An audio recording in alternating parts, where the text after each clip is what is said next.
Candidato Pablo Marçal, seja muito bem-vindo. Obrigado pelo convite e lá vamos nós. Bora lá, candidato. E a gente já começa conversando por aqui sobre educação. E de olho, né? A gente, todo dia aqui no nosso noticiário, a gente traz casos de racismo em relação às escolas, não só em São Paulo, infelizmente, mas como todo o Brasil. Sim. É um tema que vem preocupando a gente e eu gostaria de te ouvir em relação ao que o candidato vem pensando para abordar esse tema, para abordar, de fato, uma educação antirracista para as escolas de São Paulo. A educação voltada para respeito. A gente promete para você de São Paulo revolucionar a educação. Olha nessa câmera. Revolucionar a educação. Homem tem que respeitar a mulher, né? A gente vai ter duas frentes. A frente de educar na causa e a frente de educar no efeito. Então, as empresas na cidade de São Paulo, com mais de 2 milhões de CNPJs, elas terão um braço de ensino subsidiado pela prefeitura, né, para treinar colaboradores, parentes de colaboradores e pessoas que moram próximas a essa empresa. Então, é inovação na gestão pública. No ensino básico, né, no ensino municipal, na escola municipal da cidade, nós vamos colocar treinamentos, né, que são extracurriculares, né, para essas crianças aprenderem inteligência emocional, educação financeira. A gente vai voltar a cantar o hino nacional na escola pelo menos uma vez por semana, que realmente está perturbador. Hoje estão distorcendo com linguagem neutra. Hoje a gente tem indícios, né, de erotização de infantil nas escolas. A gente tem partidarização ao invés de explicar política na escola.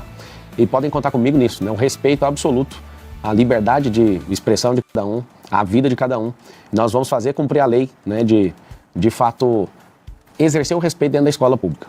Candidato, até falando ainda sobre educação, o senhor deseja incluir no currículo escolar da rede municipal de ensino algumas novidades, de acordo com a demanda de mercado. Eu gostaria de entender que disciplinas são essas, que novidades são essas, se há algum estudo, algum embasamento científico para implementar isso para os adolescentes e também aí para as crianças. A gente vai transformar a escola de São Paulo numa escola olímpica. O que significa isso? Estuda num período, treina no outro. A criança e a adolescente vai escolher 3 esportes e aquele que ela tiver a maior vocação, ela vai seguir e em competições a gente vai financiar, né? Vai fazer investimentos no seu filho que seguir esse caminho. Qual que é a perspectiva? Até 2030, o governo nosso acaba em 2028. Aí você lembra do número 28 para você votar, senão você não vai ver uma educação diferente.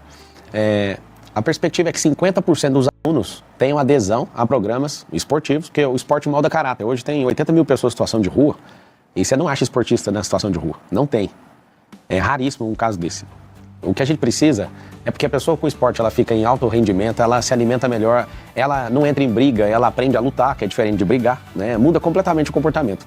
O que vai mudar também são as tecnologias, ensinar tecnologia, porque tem uma previsão de nos próximos 15, 20 anos, 300 profissões tradicionais deixarem de existir e a gente tem que treinar as pessoas na nossa cidade para que elas não fiquem sem emprego no futuro. Sobre educação financeira, na Europa, mais de 70% dos europeus investem. Nos Estados Unidos, mais de 50%. No Brasil, vergonhosamente, 2,8%. Ou seja, não temos 3% da população investindo. Aí você fala, mas o que é isso? De fato, a maior proposta do nosso governo é mudança de mentalidade. E você imagina, ensinando o seu filho a ter o próprio negócio. Mas ele não quer, não tem problema, mas ele pelo menos sabe. Ensinando o seu filho a investir. Não, ele não quer, mas pelo menos ele sabe. Hoje, o ensino público, a gente gasta 25 bilhões de reais na cidade.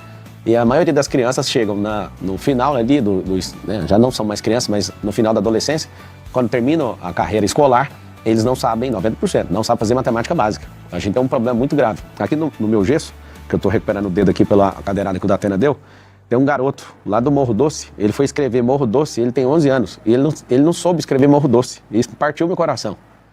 Eu estava ontem em Perus, aí o Isaac escreveu aqui, aí o Rian, eu falei para ele, escreve aqui Morro Doce. Ele escreveu M-O-U-R-R-O. Isso porque eu ditei depois do U. Ele foi escrever, ficou sem graça e eu falei, poxa, mano, um garoto de 11 anos de idade não está conseguindo escrever. Mas, candidato, nessa sua proposta não deveria ter um programa de capacitação para os professores? Claro. Como é que um professor de matemática também vai ensinar educação financeira? Como é que vocês vão transportar isso para dentro do ambiente escolar? Então, no começo, a gente tem 2 milhões de empreendedores. Nós vamos trazer um trabalho voluntário desses empreendedores para eles ensinarem. Não tem como cobrar empreendedorismo se não está na grade, né? Muito bem a pergunta, muito boa. Então, naquilo que eles ainda não têm na grade deles, a gente vai fazer essa reciclagem, eles vão participar disso junto, nós vamos trazer gente para ensinar na rede pública. Eu tenho rede de escola privada, eu tenho uma vontade de fazer, eu faço isso nas escolas, né, de mandar executivos, de ir lá explicar sobre esses assuntos que são extra. Eu quero, tem alguns governantes nos Estados Unidos que fazem isso também, visitam bastante a escola. A escola é o lugar onde a gente está treinando o cidadão para o futuro.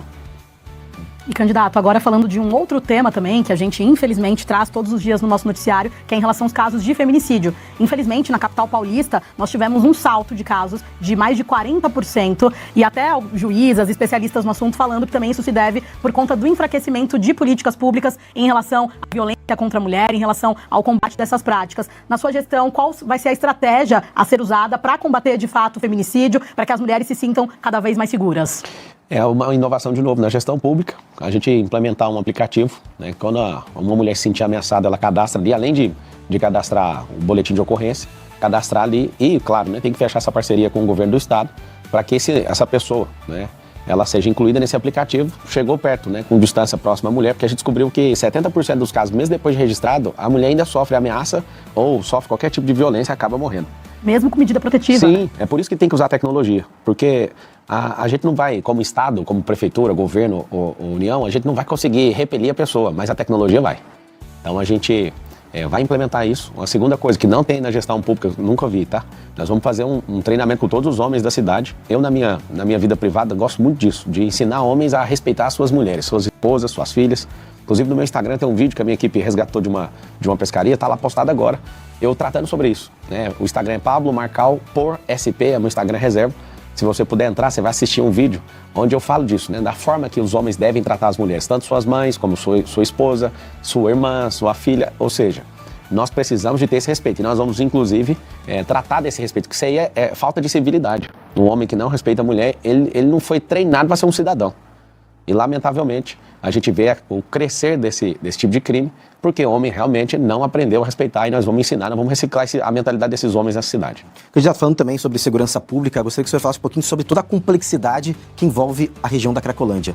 Tem ali no meio usuários que precisam de acolhimento, há traficantes, onde o crime precisa ser combatido. Gostaria de saber se o senhor tem algum plano aí para, de fato, acolher quem precisa, para combater o crime e o que fazer, de fato, com essa região que cada vez está se pulverizando em outras regiões aqui da capital. Sim, para você que está assistindo, a Secretaria de Assistência para esses assuntos tem 2,6 bilhões de destinação em reais todo ano, e 1 bilhão é exclusivamente dedicado para tirar essas pessoas da situação de rua. O que está acontecendo? Cresceu 23% em relação a dezembro do ano passado. Hoje, dados oficiais, tem mais de 80 mil pessoas em situação de rua, né? Parece a Zumbilândia aqui. O que eles fizeram para amenizar? Saíram esparramando a Cracolândia. E um dos maiores problemas que tem na Cracolândia hoje é o álcool, é a Alcolândia. Tem abrigos, tem vagas nos abrigos, mas não tem disposição política. Aí eu quero saber qual que é o interesse, né, de alguém que não quer resolver o problema. Porque primeiro a situação é de rua, depois é de abrigo e depois é de emprego. Tem uma lei aqui em São Paulo que fala sobre destinar 30% da merenda escolar vindo de agricultura familiar. E hoje não é cumprido nem 5%. Qual que é a lógica? Os empregos que as pessoas conseguem entrar rapidamente sem qualificação ou com rápida qualificação é de bares e restaurantes, que é o maior empregador de pessoas que saíram da situação de rua são bares e restaurantes e agricultura familiar. Da gente, de fato, levar as pessoas. E o que é o empecilho? Eu, inclusive, quiser ver no meu Instagram, entra aí no Instagram, Pablo Marcal por SP, eu tenho um momento que eu vou conversar com o morador de rua para levar ele para o abrigo, até acabo orando com ele ali e dou toda a atenção. E eu falo para ele, né, por que você está na rua? Ele fala, né, que puxou 11 anos de cadeia por homicídio. Ele tá lá destruído, eu falei para ele assim, olha, eu te perdoo como sociedade, dá para recomeçar. E, cara, é bem emocionante, sabe, o vídeo, mexeu muito comigo. Só que aí o Sabará, que já tirou 3.500 pessoas da situação de rua e foi secretário da prefeitura e do governo do estado, ele tirou dando emprego. Ele falou que o método é o seguinte, chega com um cardápio, fala, ó, o que você gostaria de trabalhar? O que você gostaria de fazer? Primeiro tem que identificar o porquê que ele foi parar lá, e ele me contou que a média para conseguir convencer uma pessoa para ir para o estágio 2 é 7 intervenções. E aí ele viu eu falando com o cara, eu falei, não, vou levar ele. Ele falou assim, fica tranquilo, tem gente que leva 20 intervenções, porque a média é 7, então você tem que continuar fazendo isso. E aí que tá o detalhe, qual que é a diferencial do nosso governo, você botando 28? Se tem 80 mil pessoas, nós vamos levantar, porque tem dinheiro para isso, o dinheiro está sendo aplicado errado. Tem ONG chamada A Craco Resiste. A ONG foi criada para dar seringa e cachimbo e fazer com que dê a manutenção desse povo na rua, ou seja, estão invertendo a lógica das coisas, gastando dinheiro e aumentando o povo na rua. Então virou meio que um mercado dentro do orçamento de São Paulo. O que a gente propõe? Nós vamos colocar 80 mil anjos da guarda. O que é isso? Hoje a Cracolândia é enxergada como um rebanho. Então empurra para cá, empurra para lá, você não tem nome, eu não consigo te achar. Agora com o anjo da guarda a pessoa vai ficar, né, por um período de 90 dias com essa pessoa e depois vai trocar esse anjo, mas vai ter personalização. Se eu trato com personalidade, com personalização, melhor dizendo, essa pessoa vai se sentir amada e vai ver que tem alguém todo dia vindo atrás dela, vindo cobrar ela, vamos mudar de vida. Agora tratar como um rebanho não, porque a pessoa vira as costas e ninguém sabe quem ela é mais, onde ela está. Segundo o caso que eu peguei lá e eu conversei, a pessoa é de Moçambique. E eu perguntei o que você está fazendo aqui, cadê sua família? Está em Moçambique. Mas eu perdi meu passaporte. Ou seja, se tiver um anjo da guarda ali, uma pessoa que vai ficar empenhada por 90 dias em cuidar, você acha que não dá para tirar o passaporte, conseguir fundos para mandar essa pessoa de volta? Não, mas esse anjo da guarda, ele vai ter que se cadastrar, passar por uma capacitação. Sim. Vai ser selecionado pela própria prefeitura. Prefeitura. Esse monitoramento? Pode usar as ONGs, tem muita ONG querendo ajudar. Hoje, o ideal é as doações e questão de comidas fica no abrigo. Só que aí as pessoas não estão querendo ir para o abrigo, aí fica tudo na rua, né? As pessoas jogadas numa situação. Eu não vou ficar acomodado nem um dia como prefeito dessa cidade. Eu proponho resolver isso dentro desse mandato. Tem como resolver. Não só a Cracolândia, mas fila de exame, né? Que eu proponho fazer isso em 18 semanas. As filas de exame são 447 mil pessoas nessa fila. Eu falo para você que tem que ter disposição. Não pode ter companheirada, não pode ter loteamento de prefeitura. Eu chego até aqui sem gastar R$1 de dinheiro público, sem tempo de TV, eu até agradeço o tempo aqui na TV, sem rádio, sem padrinho político, sem ter pegado nenhum cargo para ninguém. Não estou devendo nada a não ser para você, que é o povo. Por isso eu te peço, eleja o primeiro prefeito da história de São Paulo sem usar dinheiro público. Os 4 que estão na frente, os 5, excluindo a minha pessoa, estão gastando mais de R$100 milhões. Ou seja, estão gastando o nosso dinheiro para ver se consegue fazer propaganda enganosa para ver se toma o seu voto, com tanto marqueteiro multimilionário no dia 6 de outubro. Vote no 28. Candidato, falando um pouquinho mais ainda sobre segurança pública e até trazendo os dados recentes por aqui, um estudo mostrou que um carro é roubado ou furtado a cada 5 minutos na cidade de São Paulo. E o bairro do Tatuapé, na Zona Leste, está figurando ali a primeira posição e depois vem com um bairro da região sul, mas ainda tem mais 6 bairros da Zona Leste. Qual que é a estratégia para a gente diminuir esse número, para a gente trazer mais segurança de fato, olhando até para a questão da Zona Leste? Anticrime. No nosso plano de governo, 1º de janeiro começa um jejum de crime na cidade de São Paulo. Nós vamos envolver o governo do estado e o governo federal. E nós vamos para as ruas, nós vamos colocar capacidade máxima na operação delegada, que é comprar os momentos onde os policiais acabam vendendo nas folgas, vendendo para a iniciativa privada. Já tem essa operação, nós vamos fazer o possível para colocar os policiais militares, colocar os policiais civis e gente da reserva também, policiais da reserva. Para quê? Para que a sensação de segurança impere a partir de 1º de janeiro. Mas a grande novidade vai ser as câmeras, né, com análise preditiva. Qual que é a nossa intenção? Nossa intenção não é encarcerar. A nossa intenção é fazer com que o bandido olhe e fale, eu vou ter 2 opções. Com os 2 milhões de empregos que nós vamos gerar, ou eu vou pegar um emprego desse, ou então eu vou ter que ir para outra cidade para exercer essa profissão. Não vai ter como ser do jeito que está. Como que é esse negócio das câmeras? Você tem uma noção? Não adianta ter milhares de câmeras se elas não forem inteligentes. Se você tiver câmera inteligente, o que é uma câmera inteligente? Com análise preditiva e inteligência artificial, que já roda em vários lugares. Existe um pré-crime, onde todo tipo de furto, de roubo de celular, de carro, de gente, esse roubo ele é cadastrado e aí existe um comportamento antes do crime. Esse comportamento, a câmera inteligente já aciona quem está mais próximo, é a GCM, se vai ser, aí nós vamos integrar as forças de segurança, ou a polícia militar, ou até a guarda privada de um prédio, para que, né, seja notado que tem a presença humana. Não tendo isso, a gente vai testar no distrito mais perigoso da cidade, dos 96, o mais perigoso, com a maior quantidade de ocorrência, é o distrito de Pinheiros. Então nós vamos colocar abordagem também com drones, que ficam interligados a isso. Então a pessoa vai ter uma sensação absurda de, peraí, aqui não dá para fazer isso mais. Então, esses roubos, a gente também tem que, com parceria com o Estado e com a Polícia Militar e Civil, ir atrás de desmanche, né, saber para onde está indo. Nós precisamos tratar a causa, o gerador de receita da bandidagem é falta de emprego e educação errada. O efeito, para onde está indo isso? Nós vamos tratar isso, porque se você não rastrear para onde o celular vai, igual a Cracolândia, se você não frenar a entrada, que é a questão das pessoas servirem droga lá, não tem como resolver. Então, vamos tratar causa e efeito, mas de verdade, votando no 28, nós vamos resolver isso aí. Mas essa proposta da utilização de drones para segurança pública é viável, de fato? Funciona na Califórnia, né? Às vezes você está ali e pensa, poxa, eu estou na estrada aqui e ninguém está vendo. Você passa da velocidade, o drone já vem e todo mundo tem um temor absurdo. E a promessa é testar primeiro em Pinheiros para todo mundo ver funcionando. O grande erro, às vezes, de usar tecnologia na segurança pública é fazer contratos multibilionários e depois a população sentir que aquilo está vigiado demais.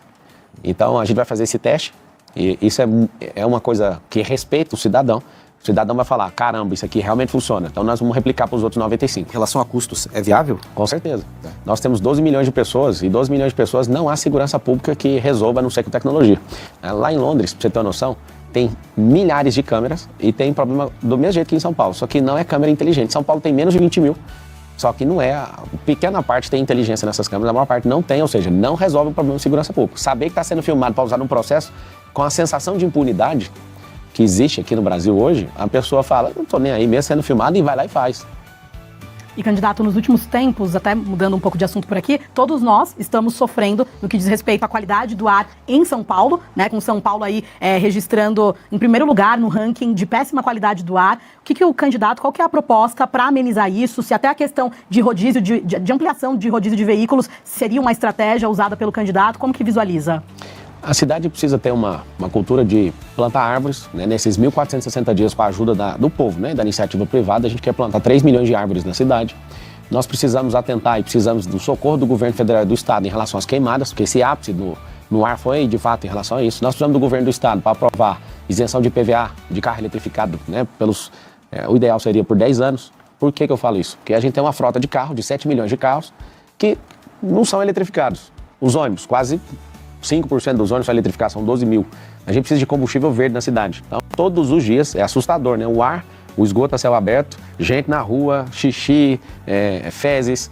Então, para a gente trabalhar isso, uma das soluções mais inteligentes, que é essa descentralização do emprego, nessa capilarização, nós vamos criar um circuito empresarial de 120 quilômetros. Para você ter uma ideia aí, para você situar, hoje a cidade de São Paulo, em volta dela, tem um rodoanel, são 177 quilômetros. É como você diminuir 50 quilômetros dessa circunferência, vai ter uma faixa dentro das periferias, toda a região periférica de São Paulo, vai ter empregos e nós vamos trazer benefícios fiscais para as empresas que, de fato, tiverem mais de 80% dos seus funcionários do próprio bairro. Ou seja, só de ter esses 2 milhões de novos empregos, a gente já vai diminuir o fluxo na cidade. Os bolsões de estacionamento nas 10 entradas de rodovia, Castelo Branco, na Dutra, na Fernão Dias, na Bandeirantes, na Anguera, serão estacionamentos porque hoje entram 500 mil carros.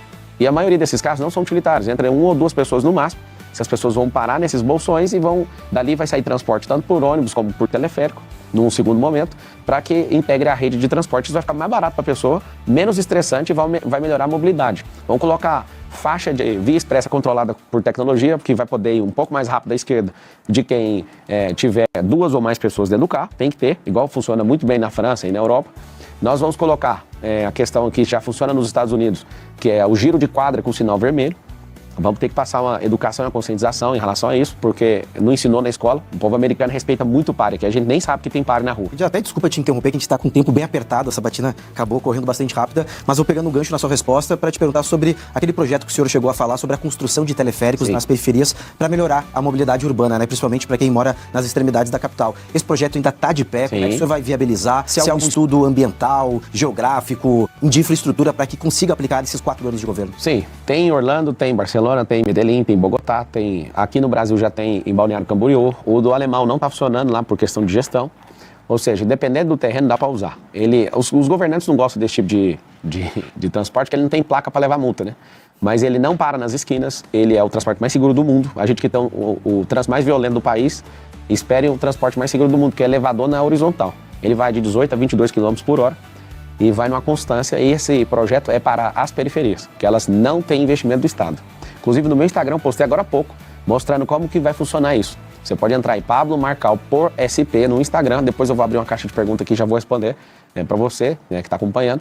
E é 100% viável, vai ser parceria público-privada. E a intenção é que as pessoas que moram nesse lugar não paguem. E a gente quer transformar as comunidades, aí está no nosso plano de governo, Comunidade Forte, a gente quer transformar essa comunidade num centro de empreendedorismo, num centro olímpico, gastronômico, hoteleiro, e fazer com que a cultura de cada uma dessas quebradas sejam de fato divulgadas para que as pessoas usem. Todo mundo vai querer usar e todo mundo vai querer entrar nas comunidades para abençoar vocês.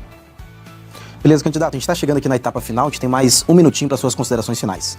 Obrigado à Band News, né, pela nobreza, uma sabatina de alto nível, de verdade mesmo. Eu tenho sido muito atacado por parte da imprensa e eu fico assim indignado do que eu fiz para ser tratado assim. Hoje eu fiquei entusiasmado de ser entrevistado por vocês, de verdade, obrigado pelo respeito. Eu peço para você, se você quer viver do jeito que está, você já sabe, já tem um vereador aí no comando.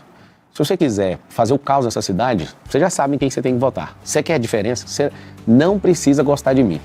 Mas eu sou o único que carrega essa cidade para o futuro. Eu tenho certeza e o único que pode fazer você prosperar. Então eu peço para você, e deixo bem claro, eu não vou te decepcionar. Eu sou um servo dessa cidade e eu quero levar São Paulo de volta para o futuro e fazer a mentalidade do nosso povo mudar a ponto de, até 2050, a nossa nação ser a mais próspera da Terra. E São Paulo, conseguindo, nesses próximos 4 anos, o Brasil inteiro vai copiar.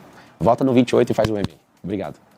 Obrigada, candidato. A gente ainda tem mais 30 segundinhos para ser justo, né, com o tempo que a gente também já compartilhou com outros candidatos por aqui. E bem rapidinho, alguma mudança na estratégia agora, reta final de eleição? Não, na verdade, é ir pra rua, né? Ver o povo, né? Eu tô transtornado de ver o tanto de gente fazendo M e eu quero falar pra você, não tenha vergonha. Nós vamos vencer no primeiro turno. Eu peço pra você colocar seu coração empenhado nisso. É nós contra eles, é só a gente, Deus e o povo, e nós vamos vencer. Deus abençoe vocês.